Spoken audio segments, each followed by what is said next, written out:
Okay बच्चों, हम लोग साइंस 2 में क्या थे बच्चों, शरीर विज्ञान के बाह्य प्रमाण हम लोगों ने किया था बच्चों, और फिर हम लोगों ने अंतररचना भी किया था, राइट बच्चों। उत्क्रांति के प्रमाण के लिए अलग अलग, उत्क्रांति मतलब बच्चों क्या था, सजीवों में होने वाले धीरे धीरे बदलाव बच्चों, ओके। तो अलग अलग वैज्ञानिकों ने इसके प्रमाण मतलब जो सबूत, क्योंकि जब कोई चीज़ आप बोलोगे बच्चों तो लोग उसके लिए सबूत मांगेंगे ना बच्चों कि ये सही बोल रहे कि गलत। तो पहला हम लोगों ने देखा था बाह्य रूपी प्रमाण बच्चों, जिसमें शरीर पे मान लो जो भी जीव है बच्चों, उनके आँख, नाक, कान का जो स्थान है बच्चों, मुंह का जो स्थान है, वो सब एक रूप में है। वैसे पत्तियों के ऊपर बच्चों, पेड़ पौधे जो भी है बच्चों, उन सब पत्तियों की बनावट में भी काफ़ी भिन्न समानता पाया जाता है बच्चों, ठीक है बच्चों। उसके बाद भी कुछ लोगों ने शक की नज़र से देखा, तो फिर क्या हुआ था बच्चों, शरीर विज्ञान, शरीर के अंदर की रचना। तो अलग अलग हम लोगों ने देखा था बच्चों, देव मछली लिया था, बिल्ली के पैर था बच्चों, मनुष्य का हाथ, चमगादड़ के पंख, ये सब जीव अलग अलग कार्य करते बच्चों, अलग अलग शैली के हैं। लेकिन फिर भी देखा था कि उनके जो ज्वाइंट्स है बच्चों, ज्वाइंट मतलब बच्चों अस्थियों के जो जुड़ाव है, हड्डियों के जो जुड़ाव है बच्चों, वो अंदर रूप में समान था बच्चों। तो ये दो बात तो तय हुआ था बच्चों कि ये सब हो सकता है कि सभी जो जीव है बच्चों वो एक ही जगह से उत्पत्ति हुआ रहेगा बच्चों, ठीक है बच्चों। अब तीसरा पॉइंट बच्चों, अवशेषांग, वेरी इंपॉर्टेंट बच्चों, स्वाध्याय के लिए भी इंपॉर्टेंट है। स्वाध्याय में बच्चों आपको क्वेश्चन है, अवशेषांग क्या है यह बताकर मानवीय शरीर में पाए जाने वाले अवशेषांग का नाम लिखो, और अवशेषांग अन्य कौन से प्राणियों के लिए उपयुक्त होते हैं बताना बच्चों, ओके। अवशेषांग संधि विच्छेद करेंगे बच्चों तो क्या आएगा, अवशेष धन अंग। अवशेषांग का संधि विच्छेद करें तो क्या आएगा बच्चों, अवशेष धन अंग आएगा, ओके। अवशेष बचा हुआ, बचा हुआ मतलब बच्चों जैसे हम भाग देते हैं बच्चों, लास्ट में बच जाता है शेषफल, वैसे वो शरीर का अंग, कभी आटे का लोई बनाए बच्चों, ऐसा लोटी करो, बाद में देखो तो थोड़ा सा ऊपर बच जाता है, तो ऐसा निकाल के हटा देते हैं, ठीक है बच्चों। उसे बोलते हैं अवशेष। अवशेष मतलब लास्ट में जो बच गया, ठीक है बच्चों। देखते बच्चों, सजीव में नष्ट होने वाले या अपूर्ण वृद्धि वाले निरुपयोगी इंद्रियों या अंगों को क्या कहते हैं, अवशेषांग। वह अंग बच्चों जो धीरे धीरे वक्त आने के बाद क्या होगा बच्चों, अपने आप नष्ट हो जाएंगे। या अपूर्ण वृद्धि, अपूर्ण वृद्धि मतलब बच्चों जिसकी पूरी तरह वृद्धि नहीं हुआ है बच्चों, ठीक है बच्चों। ऐसे अंग जो है निरुपयोगी इंद्रियां, इंद्रिया यानी अंग बच्चों, इंद्रिया यानी अंग, और निरुपयोगी मतलब बच्चों जो बिना कोई काम का हो, इसका कोई काम नहीं बच्चों। तो ऐसे अंग जो समाप्त होने वाले हों, ऐसे अंग जो पूरी तरह वृद्धि नहीं हुए रहेंगे, ऐसे अंग जो निरुपयोगी यानी कोई काम के ना हो, ऐसे अंगों को ही क्या कहते हैं बच्चों, अवशेषांग। 3 वर्ड बच्चों। सजीवों में वह अंग जो समाप्त होने वाले हो, नष्ट होने वाले बच्चों, 1। सजीवों में वह अंग जो बच्चों पूरी तरह वृद्धि नहीं हुआ, अपूर्ण वृद्धि हुआ, 2। सजीवों में वह अंग बच्चों जो काम के नहीं है, निरुपयोगी हैं, ऐसे ही अंगों को बच्चों हम लोग अवशेषांग करते हैं। तो अवशेषांग में 3 वर्ड बच्चों, क्या, वह अंग जो धीरे धीरे वक्त आने के बाद क्या होंगे, धीरे धीरे समाप्त होने वाले, नष्ट होने वाले। दूसरा, वह अंग जो पूरी तरह विकसित नहीं हुआ है बच्चों। तीसरा, वह अंग जो निरुपयोगी है बच्चों, निरुपयोगी मतलब कोई काम का नहीं है बच्चों, उसी अंग को कहते हैं हम लोग अवशेषांग, ठीक है बच्चों। परिवर्तनशील या भिन्न पर्यावरण में जीवित रहने के लिए अचानक नए उत्तक अंग और इंद्रियों का निर्माण नहीं हो सकता। अब बच्चों ये शरीर में अंग बने क्यों, जब नष्ट ही होने वाले थे तो बने क्यों, ये भी होता है बच्चों। कभी कभी क्या होता है ना बच्चों, कोई चीज़ ऐसी होती है जो अचानक नहीं होता है। जैसे बच्चों देख लो, हम लोग गांव में घर बनाते हैं बच्चे, यहाँ बॉम्बे में तो नहीं, अपने गांव में घर बनाते हैं, तो दरवाजा मान लो, दरवाजे पीछे साइड भी एक दरवाजा के लिए जगह छोड़ के रखते हैं बच्चों, कि अगर कभी हालात वक्त ऐसा आया बच्चों कि हमको उस तरफ दरवाजा खोलना रहे तो उसके क्या पूरा घर तोड़ेंगे, नहीं, तो एक स्पेस इस तरह से खिड़की बना देते, बड़ा खिड़की, ताकि अगर जरूरत पड़े तो खिड़की को हम लोग दरवाजे में चेंज कर लेंगे बच्चों। ऐसे ही बच्चों क्या था, शरीर में भी कुछ ऐसे अंग होते हैं बच्चों जो हो सकता है पर्यावरण के हिसाब से हमको जरूरत पड़ जाए बच्चों। जैसे आपको मैं एग्जांपल दे रहा हूँ बच्चों, जानवर लोग देखो बच्चों क्या होते हैं, वो लोग घास फूस कच्चा चीज सब खा जाते हैं बच्चों, पच जाता है उनको। मनुष्य यहाँ तक पका हुआ चीज तो पचा नहीं पाता, तो पचा नहीं मेरा, अपच हो गया, इनो ऑन एसोटिगान, ओके बच्चों, ऐसा बोलते हैं। यानी पका हुआ चीज भी हम पूरी तरह पाचन करने में सक्षम नहीं है हम, मतलब बच्चों मनुष्य। तो सोचो कच्चे चीज कैसे खाएंगे हम, कैसे पचेगा हमारा बच्चों, ओके, एक पॉइंट बच्चों। दूसरी तरफ देख रहे बच्चों, लगातार दुनिया में बाढ़, भूकंप सब आ रहे बच्चों, प्राकृतिक आपदाएं आ रही, जिसकी वजह कृषि क्या हो रहा है बच्चों, कम हो रहा है कि ज़्यादा, खेती कम हो रहा है कि ज़्यादा बच्चों, कम हो रहा है, उत्पादन कम हो रहा है बच्चों। और आबादी क्या हो रहा है, पॉपुलेशन क्या हो रहा है बच्चों, बढ़ रहा है। पॉपुलेशन बढ़ रहा है, खेती कम हो रहा है बच्चों, तो आने वाले 500, 600, हजारों सालों में क्या आएगा बच्चों, अनाज की कमी होने लगेगा बच्चों। और सब जब अनाज की कमी होने लगेगा बच्चों, तो शायद लोग घास फूस, फल सब्जियां कच्चे ही खाना पड़ेगा बच्चों, क्योंकि अनाज ही नहीं रहेगा। तो ऐसे में हो सकता है वो अंग बच्चों जो हमारे अभी ना काम के नहीं है, बाद में हमारे वो काम के आ जाए। तो बच्चों, परिवर्तनशील या भिन्न पर्यावरण में जीवित रहने के लिए अचानक नए उत्तक अंग या इंद्रियां नहीं बन सकते बच्चों। जब पर्यावरण में बदलाव आएगा बच्चों, तो ऐसा नहीं कि उस शरीर में वो अंग वापस बन जाएंगे अपने आप। ईश्वर ने जब बनाया था तो बहुत सोच समझ के बनाया था कुछ अंगों को बच्चों, कि आज काम के नहीं है, लेकिन शायद ये आने वाले वक्त में ये अंग काम के हो जाएंगे बच्चों।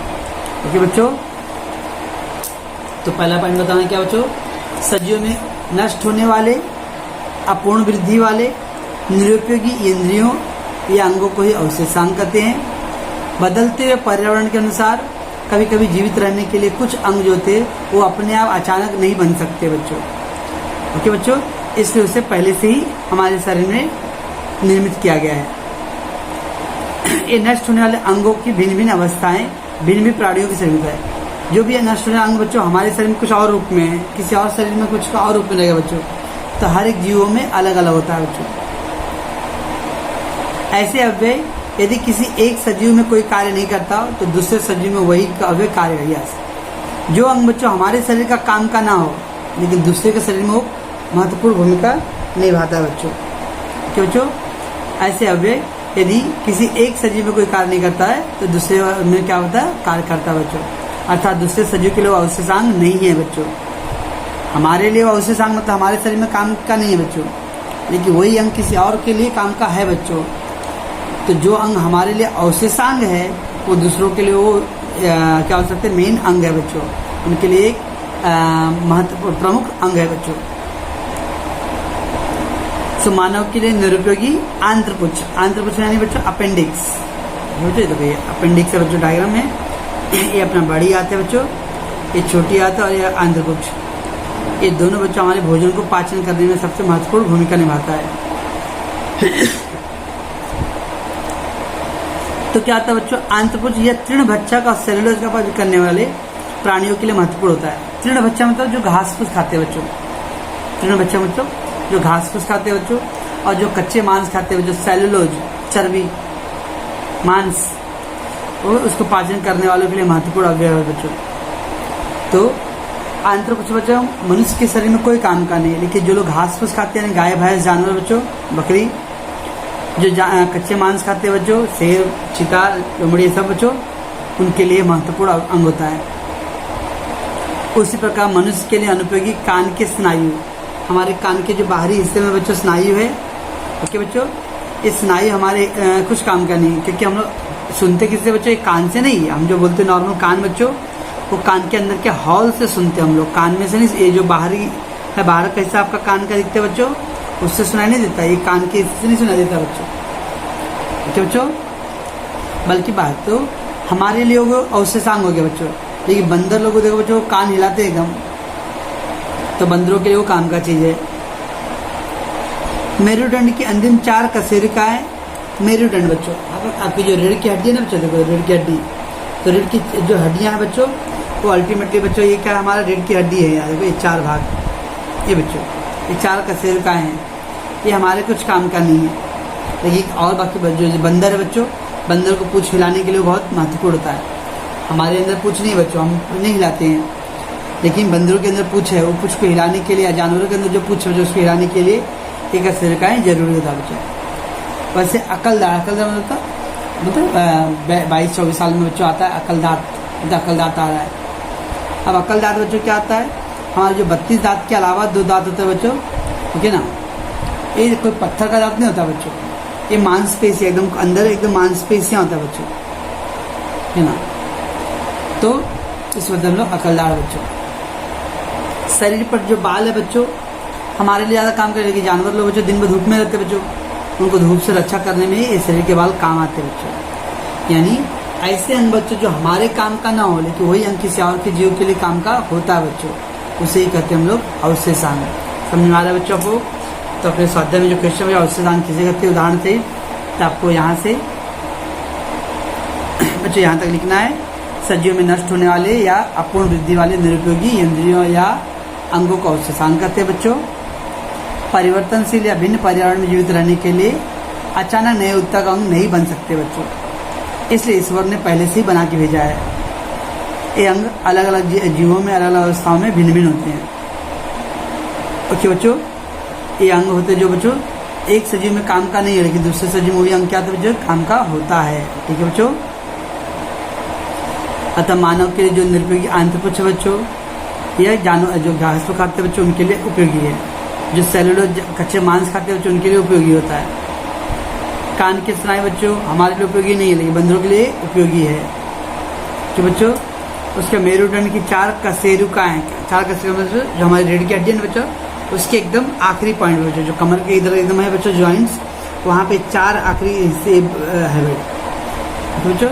ये हमारे काम का नहीं है, लेकिन बंदरों के लिए काफ़ी काम का होता है, जानवरों के लिए बहुत काफ़ी काम का होता है बच्चों।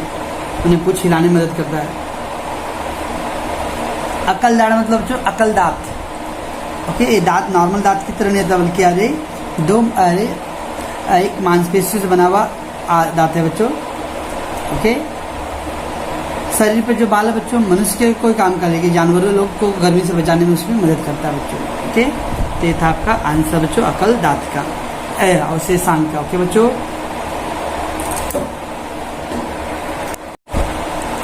चलो बच्चों आगे क्या बच्चों, जीवाश्म विज्ञान। तो अगला तीसरा प्रमाण। इतना बताने के बाद भी बच्चों क्या हुआ, कुछ लोगों को शक हुआ कि बच्चों नहीं उत्क्रांति का सिद्धांत बराबर नहीं होता है। तो जीवाश्म विज्ञान, जीवों का जो शेष बच गया भाग, सदियों करोड़ों साल पहले क्या हो रहेगा, जलजल आया रहेगा, तूफान आया रहेगा, भूकंप आया रहेगा बच्चों, बहुत त्रासदी हुआ रहेगा। और उस त्रासदी में हर होते रहते बच्चों। ओके ना, कभी देखते हो उत्तराखंड में कभी भूकंप आ जा रहा है, पहाड़ गिर जा रहे हैं, खिसक जा रहे हैं। ओके बच्चों, कहीं भूकंप आ जा रहा है। ऐसे में हजारों लाखों लोग क्या होते हैं बच्चों, हर साल दबते रहते, दब जाते, मर जाते हैं। तो बच्चों तो ऐसे जब कोई त्रासदी आता है बच्चों, ज्वालामुखी बुदगार हुआ रहेगा, तो बड़ी मात्रा में जानवर बच्चों, मनुष्य, कीड़े मकोड़े सब दफन हो जाते हैं बच्चों। कि उसके बाद बच्चों धीरे धीरे उसको परत जमा होते जाते बच्चों। और लेकिन अभी जब एक तो कभी कभी आप CID में देखे रहेगा बच्चों, वो लोग मार के क्या करते घर में मिट्टी में दबा दे दफन कर देते बच्चों। और फिर CID वो इसी के ऊपर डमरू बजा के घुमाता बच्चों, तो निकलता है जमीन के अंदर से, तो खाली क्या दिखता है, हड्डी दिखता है, स्केलेटन। तो ये इसका मतलब ये हुआ कि हड्डी बच्चों लंबे समय तक सुरक्षित रह सकता है, हड्डी जल्दी खराब नहीं होता बच्चों। हमारे ऊपर का जो मांसपेशियां वो खराब हो जाएगा बच्चों, लेकिन जो हड्डी का देखो आपको डायग्राम में देखो बच्चों, देखो ये जानवरों की रीढ़ की हड्डी दिख रहा है बच्चों आप लोगों को, ये वाला ओके जानवरों को देखो रीढ़ की हड्डी बच्चों, ये देखो मच्छी की हड्डियाँ बच्चों, ये डायनासोर्स का हड्डी दिख रहा है देखो बच्चों। तो ज़्यादातर हड्डियाँ बच्चों ये लंबे समय तक सुरक्षित रहता है बच्चों। ओके, इसके अवशेषों को ही कहते हैं जीवाश्म बच्चों। ठीक है, तो उससे जुड़ा क्वेश्चन नेक्स्ट बच्चों, जीवाश्म विज्ञान संबंधी प्रमाण बच्चों। तो बच्चों इसके जो आंसर है, बाढ़, भूकंप, ज्वालामुखी जैसी आपत्तियों के कारण बच्चों बड़ी मात्रा में सजीव दफन हो जाते हैं बच्चों। क्यों बच्चों, बाढ़ आने की वजह से, भूकंप आ गया, ज्वालामुखी आ गया बच्चों, जंगलों में आग लग गई बच्चों, ज्वालामुखी आदि जैसी आपत्तियों के कारण बड़ी मात्रा में क्या सजीव बच्चों दफन हो जाते हैं। इन सजीवों के अवशेष व चिन्ह जमीन के नीचे सुरक्षित रहते हैं बच्चों, और दफन होने के बाद भी बच्चों उनके जो हड्डियां हैं, अवशेष है बच्चों, वो सुरक्षित है। इसे क्या कहते हैं बच्चों, जीवाश्म कहते हैं। तो बच्चों और बच्चों जीवाश्म का अध्ययन यह उत्क्रांति के अध्ययन के लिए महत्वपूर्ण भाग होता है। जीवाश्म के अध्ययन से भी बच्चों हम उत्क्रांति का अध्ययन कर सकते हैं। तो बच्चों तो इसका एक टेक्निक है बच्चों, कार्बन 14 C14 या C12 बोलते हैं बच्चों, कार्बन डेटिंग। कार्बन डेटिंग बच्चों एक पद्धति है जिसे आप कभी कभी सुनते हो बच्चों, पुरातत्व विभाग। पुरातत्व मतलब बच्चों जो जमीन की खुदाई करके पुराने जमाने की चीज़ें खोजता है बच्चों। तो न्यूज़ सुनते रहोगे बच्चों, 2000 साल पुराना मूर्तियाँ मिला है, 5000 साल पहले के पुराने सिक्के मिले हैं। ये सब साल कैसे निकालते हैं बच्चों, तो इसको कहते हैं कार्बन डेटिंग बच्चों। क्या होता है ना बच्चों, जब तक हम कोई भी जीव जीवित हो, सजीव जीवित होता है बच्चों, तो हम कार्बन ग्रहण करते हैं बच्चों। लेकिन जिस दिन याद है बच्चों हमारी मृत्यु हो जाएगा या उस जीव की मृत्यु हो जाता है बच्चों, उसका कार्बन ग्रहण करने का जो क्रिया है बच्चों बंद हो जाता है। कोई भी सजीव बच्चों जब तक वो जीवित रहेगा तो कार्बन ग्रहण करता है, लेकिन मृत्यु के बाद बच्चों कार्बन ग्रहण करना बंद हो जाता है बच्चों। अब क्या होता है बच्चों, उसके शरीर में जो कार्बन पहले के थे बच्चों, वो धीरे धीरे वो कार्बन क्या होता है बच्चों, धीरे धीरे कम होने लगता है। क्यों बच्चों? तो जब प्राणी या वनस्पति मरते हैं तब उनका कार्बन ग्रहण करना रुक जाता है बच्चों, और उस समय से उनके शरीर से C14 कम होना यह एक प्रक्रिया लगातार शुरू हो जाता है। तो जब प्राणियों वनस्पति मरते बच्चों, उसके बाद उनमें कार्बन ग्रहण की क्रिया कम हो जाता है, बंद हो जाता है।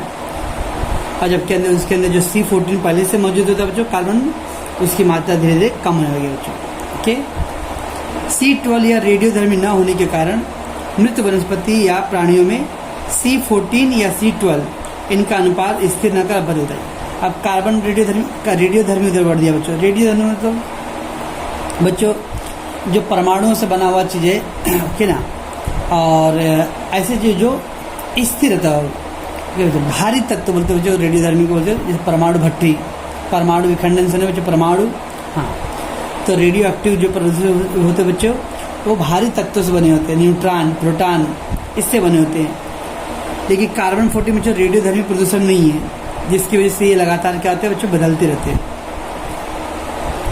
अगर किसी वनस्पति या प्राणी के मृत्यु होने के बाद का समय उसमें C14 की सक्रियता और C14 और C12 के अनुपात याद करने की अवधि को माना जाता है बच्चों। तब क्या था बच्चों, किसी भी जीव के अंदर बच्चों कार्बन C14 उसमें कितना मौजूद है बच्चों, ओके ना, उससे अंदाजा लगाया बच्चों। मान लो अगर किसी में बच्चों कार्बन की मात्रा अगर 10 ग्राम है बच्चों, ओके ना बच्चों। अब 10 ग्राम कार्बन से हम पता लगाएंगे बच्चों कि जीव कितने साल पहले उसकी डेथ हुआ रहेगा, मृत्यु हुआ रहेगा बच्चों। ओके, कैसे निकालते हैं उनका वो अपना टेक्निक बच्चों। ज़्यादातर बोला जाता है कि कोई भी जीव में जितना कार्बन है उसको आधा होने में 600 से 500 सालों का वक्त लगता है बच्चों। तो इस तरह से वो जोड़ते हैं कि कितना साल पुराना हुआ रहेगा बच्चों। तो ये आपको ध्यान देना नहीं, अभी आगे आप साइंस लेवल में पढ़ोगे फिर आएगा। इसे ही कार्बन आयु निर्धारण करते हैं। इसका उपयोग पुरातत्व विभाग, पुरातन मतलब बच्चों जो जमीन की खुदाई करके जो चीज़ों को ढूंढते हैं बच्चों, उसे कहते हैं पुरातत्व विभाग। अवशेष शास्त्र और मानवीय वन शास्त्र में मानवीय अवशेष या जीवाश्म या लिखितों की काल निर्धारण करने के लिए इसका उपयोग करता है। तो पुरातत्व विभाग अवशेष शास्त्र, अवशेष मतलब यार इनका काम ही क्या है, जमीन के अंदर की खुदाई करके चीज़ों को पता लगाना। मानवीय वंश शास्त्र बच्चों, किसी भी वंश के बारे में बच्चों जानना कि वो कितने पुराना वंश रहा या कितने साल पहले उसकी उत्पत्ति हुआ रहेगा।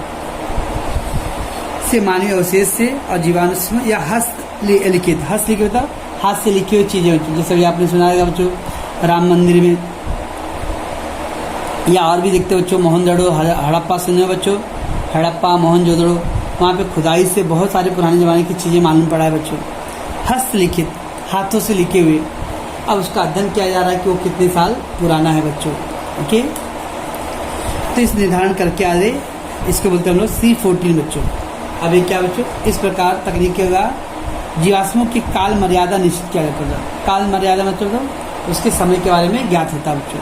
ओके, और उन्हें काल गणना अनुसार एक परिच्छेद में बिठाकर उस समय विद्यमान सजीवों की जानकारी प्राप्त होता है बच्चों, और फिर उसके हिसाब से अध्ययन किया जाता है बच्चों कि कोई भी जीव कितने साल पुराना या नया है बच्चों। इसी आधार पर बच्चों देखो असमपृष्ठवंशी प्राणियों से धीरे धीरे समपृष्ठवंशी प्राणियों का उद्भव हुआ रहेगा। देखो बच्चों ये बच्चों, अब मान लो बच्चों जो जीव सबसे ज़्यादा दफन है नीचे, देखो बच्चों जमीन के अंदर जितना नीचे अंदर है बच्चों, इसका मतलब वो जीव सबसे पहले आया रहेगा। ऐसा हुआ रहेगा बच्चों कि ये जो बाद में ये पहले दफन हुआ रहेगा, नो, जो सबसे गहराई में बच्चों इसका मतलब दुनिया में सबसे पहले आया रहेगा और वो पहले दफन हुआ बच्चों। तो अपृष्ठवंशी प्राणी जो घोंगा, सितारा मछली बच्चों, ये अपृष्ठवंशी प्राणी बच्चों इस दुनिया में सबसे पहले आ रहेंगे बच्चों। फिर धीरे धीरे बच्चों मच्छी आ रहेंगे। उसके बाद बच्चों उभयचर प्राणी, उभयचर मतलब जो जल में भी रहते हो और थल में भी रहते हो बच्चों, मेढक, मगरमच्छ, इसकी उत्पत्ति हुआ रहेगा बच्चों। फिर धीरे धीरे बच्चों सरीसृप प्राणी, डायनासोर्स और सांप की उत्पत्ति हुआ रहेगा बच्चों। और उसके बाद भी स्तनधारी प्राणी की उत्पत्ति होगा। स्तनधारी मतलब बच्चों जो अपनी माता का शिशु जो माता अपने बच्चों को दूध पिलाते हैं, जिसको बोलते हैं स्तनधारी प्राणी। 3 जीवों की उत्पत्ति हुआ रहेगा बच्चों। तो ये बच्चों पुराजीव महाकाल, सबसे पुराना काल बच्चों। ये मध्य जीव काल है बच्चों, और उसका फिर नूतन जीव काल बच्चों। तो महाकाल यानी बच्चों सबसे पुराना समय, पुराने समय में ये सब जीव सृष्टि आ रहेगा। फिर मध्य युग में आ रहेगा सरीसृप और डायनासोर बच्चों। और जो नवीनतम युग होगा बच्चों उसमें क्या आ रहेगा बच्चों, पक्षी, स्तनधारी प्राणी, ये सब आ रहेंगे बच्चों। ओके, तो ये था जीवाश्म विज्ञान बच्चों। जीवाश्म विज्ञान के आधार पर हम ये निर्णय करते हैं बच्चों कि कौन सी जीव की उत्पत्ति सबसे पहले हुआ रहेगा बच्चों। ओके, तो आपको बच्चों आई होप कि समझ में आ रहा होगा बच्चों इस सब चीज़ों को।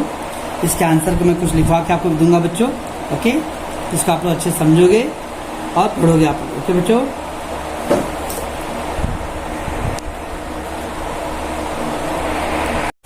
ओके बच्चों, हम लोग एक क्वेश्चन करेंगे जो अपने स्वाध्याय में है। स्वाध्याय में बच्चों एक क्वेश्चन है, text book number page number 11 पे बच्चों, किताब में देखोगे तो क्वेश्चन में 7वें का ऊ बच्चों, जीवाश्म क्या है और उत्क्रांति के लिए प्रमाण के रूप में जीवाश्म को प्रमाण माना जाता है, स्पष्ट करो बच्चों। तो अभी इसके पीछे वाले वीडियो में बच्चों हमने देखा था उत्क्रांति और जीवाश्म के बारे। जीवाश्म क्या था बच्चों, जो भी सदियों पहले जो दब जाते बच्चों तो उनके जो हड्डी के अवशेष बचते बच्चों, वही क्या है, जीवाश्म। क्यों बच्चों, तो उस जीवाश्म के अध्ययन से उत्क्रांति का प्रमाण कैसे स्पष्ट होता बच्चों। चलो देखते हैं बच्चों।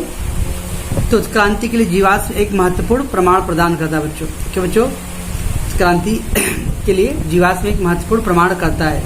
ऑलरेडी बच्चों हम लोग प्रमाण के बारे में पढ़ चुके हैं। क्या क्या पढ़े बच्चों प्रमाण में, बायोरूपीय प्रमाण पढ़े बच्चों, फिर हम लोगों ने शरीर विज्ञान प्रमाण पढ़े बच्चों, राइट बच्चों, फिर अवशेषांक पढ़े बच्चों, और अब चौथा क्या है बच्चों, जीवाश्म से। तो जो वैज्ञानिक है बच्चों वो अलग अलग प्रमाण देने की, प्रमाण मतलब बच्चों सबूत, लोगों को शक हो रहा है। ओके बच्चों, तो अलग अलग प्रमाण। तो ये अगला चौथा प्रमाण है बच्चों जीवाश्म। तो जो वैज्ञानिकों ने यानी डार्विन ने बच्चों उत्क्रांति के बारे में बताया था, तो उसने जीवाश्म का अध्ययन करके भी बताया कि अरे मेरा जो प्रमाण है वो सही है। देखते बच्चों, तो क्रांति के लिए जीवाश्म एक महत्वपूर्ण प्रमाण प्रदान करता है बच्चों। तो जीवाश्म से भी हमें जीवों के अस्तित्व के बारे में, जीव की उत्पत्ति कैसे हुआ रहेगा बच्चों, उसकी जानकारी प्राप्त होता है। ओके बच्चों, प्राचीन काल में बाढ़, भूकंप, ज्वालामुखी जैसे प्राकृतिक आपदाओं के कारण अनेकों सजीव पृथ्वी पर मिट्टी में दफन हो गए रहे। यस बच्चों, सदियों पहले बच्चों बाढ़ आया रहेगा, भूकंप आया रहेगा, ज्वालामुखी भी आया रहेगा। सदियों पहले क्या बच्चों आते रहते भूकंप, बाढ़ देखते रहते हो बच्चों। ओके, तो इसकी वजह से क्या बच्चों, कई इस तरह की जो प्राकृतिक आपदाएं हैं बच्चों, उससे अनेकों सजीव क्या थे पृथ्वी में की मिट्टी में क्या थे, दफन हो जाते थे। यस, पहले जमाने में बच्चों हमारे पास तकनीक नहीं था, उतने मेडिकल साइंस नहीं थे बच्चों, तो लोग दब जाते तो नहीं पता चलता था। आजकल देखते बच्चों का कुछ लोगों को निकाला जाता है मिट्टी के अंदर से दबे हुए रहते, तो फिर भी कुछ बच्चे जानवर लोग बच्चों या कुछ ऐसे हैं जिसके बारे में नहीं मालूम पड़ता है। ओके बच्चों, अब जंगलों मान लो बच्चों, पहाड़ों के इलाके में जहाँ पे सुनसान है, वहाँ पहाड़ खिसक गया बच्चों, कोई दब गया, क्या पता चलेगा बच्चों किसी के बारे में।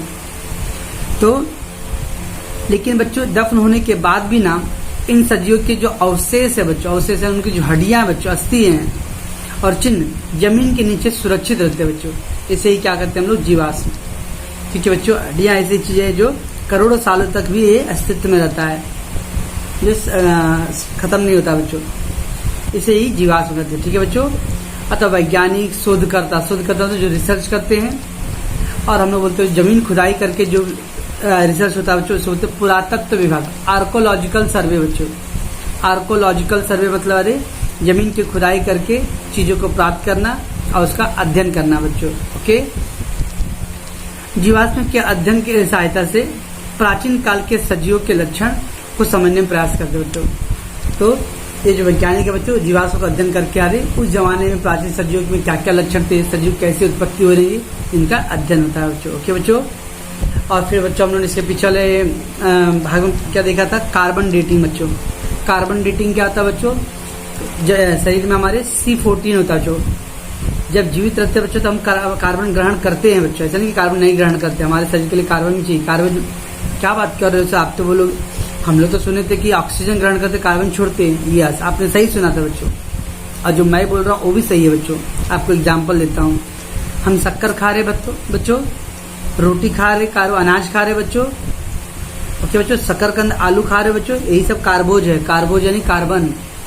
दाल जो खाते बच्चों प्रोटीन होता है, तो शक्कर, ग्लूकोज, आलू, चावल, रोटी, ये जो अनाज खाते बच्चों, ये सब चीजें जो है वो कार्बोज है। कार्बोज एक तरह का क्या है बच्चों, कार्बन ही होता है। ओके, तो हम शरीर में कार्बन ग्रहण करते बच्चों।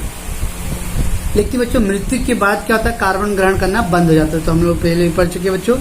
ओके, तो कार्बन वायु निर्धारण पद्धति, उसको कार्बन डेटिंग के अनुसार पाए गए जीवाश्म की आयु को ज्ञात करते बच्चों।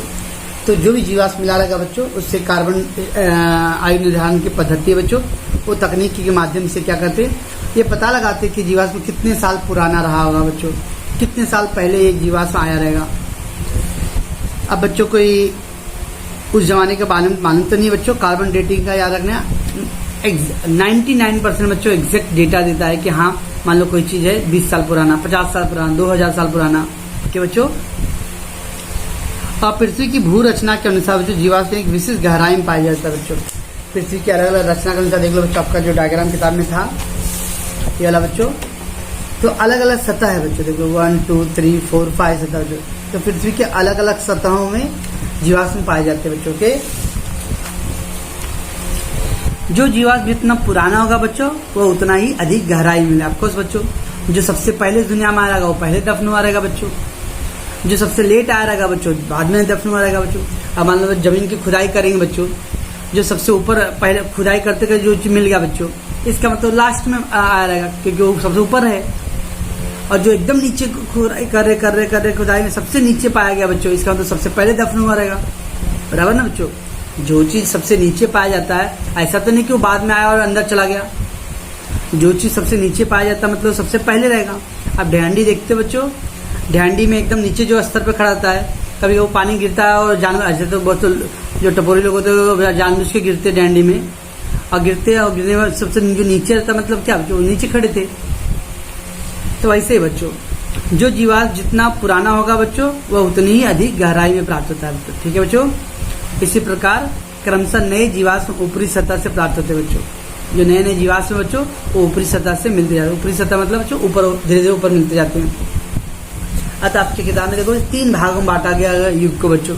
एक पुराजीव महाकाल्प युग बच्चों, एक मध्य जीव महाकल्प युग बच्चों, और दूसरा नवीन जीव युग महाकल्प युग बच्चों।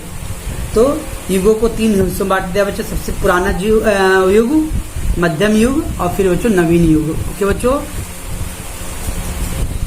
तो तब पुराजीव महाकल्प युग में याद है अपृष्ठवंशी प्राणी बच्चों। यहाँ पे पृष्ठवंश आपकी किताब में बच्चों समपृष्ठवंशी दिया है, एक्चुअली वो अपृष्ठवंशी प्राणी है। तो उसमें क्या है बच्चों, घोंघा और सितारा मछली बच्चों। स्टारफिश सुने बच्चों, स्टारफिश, हाँ। तो घोंघा और सितारा मछली पाए गए थे बच्चों। इसका मतलब क्योंकि देखो बच्चों डार्विन ने भी क्या बोला था कि जीव की उत्पत्ति सबसे पहले समुद्र में हुआ रहेगा। तो घोंघा और सितारा मछली बच्चों। उसके ऊपरी सतह पे मत्स्य प्राणी बच्चों, फिर धीरे धीरे मछली आए रहेंगे बच्चों। उसकी ऊपरी सतह पर उभयचर प्राणी बच्चों। उभयचर प्राणी मतलब बच्चों वह जीव जो पानी और जल और थल दोनों में रहता है बच्चों। पानी में भी रह लेता हो और जमीन पर भी रह लेता बच्चों, उसे बोलते हम लोग उभयचर प्राणी बच्चों। तो उभयचर प्राणी जैसे कि मेढक और मगरमच्छ आए रहेंगे बच्चों। उसके बाद मध्य जीव काल में बच्चों धीरे धीरे सरीसृप प्राणी, सरीसृप मतलब रेंगने वाले प्राणी बच्चों। तो सांप आए रहेंगे बच्चों, और डायनासोर्स बच्चों, इसे भी सरीसृप प्राणी भी माना जाता है। और जबकि सबसे ऊपरी सतह पर पश्चिम में बच्चों स्तनधारी प्राणी आ रहा है। स्तनधारी प्राणी मतलब बच्चों वह जीव जो अपनी माता का दूध पीता हो बच्चों, उसे बोलते हैं स्तनधारी प्राणी बच्चों। बच्चों या फिर पक्षियां बच्चों। तो नूतन महाकल्प युग में आया रहेगा बच्चों। इससे स्पष्ट होता है बच्चों कि उत्क्रांति के सिद्धांत के अनुसार ही जीवों का सतत विकास होता चला गया रहेगा बच्चों। ओके बच्चों। तो जैसे जैसे उत्पत्ति हुआ रहेगा, ऐसा नहीं कि सारे जीव एक साथ आए रहेंगे बच्चों, तो धीरे धीरे क्रमवार आए रहेंगे बच्चों। तो इससे साबित होता है कि जीवों की उत्पत्ति उसी क्रम में हुआ रहेगा बच्चों। और क्रांति का भी यही था मतलब बच्चों, जीव की उत्पत्ति धीरे धीरे हुआ रहेगा और उसमें सतत विकास होता चला गया रहेगा बच्चों। समझ में आया बच्चों? ठीक है, तो आप लोग इसको याद करोगे बच्चों। आप कुछ डाउट है तो आप लोग मुझे बताओगे। ओके।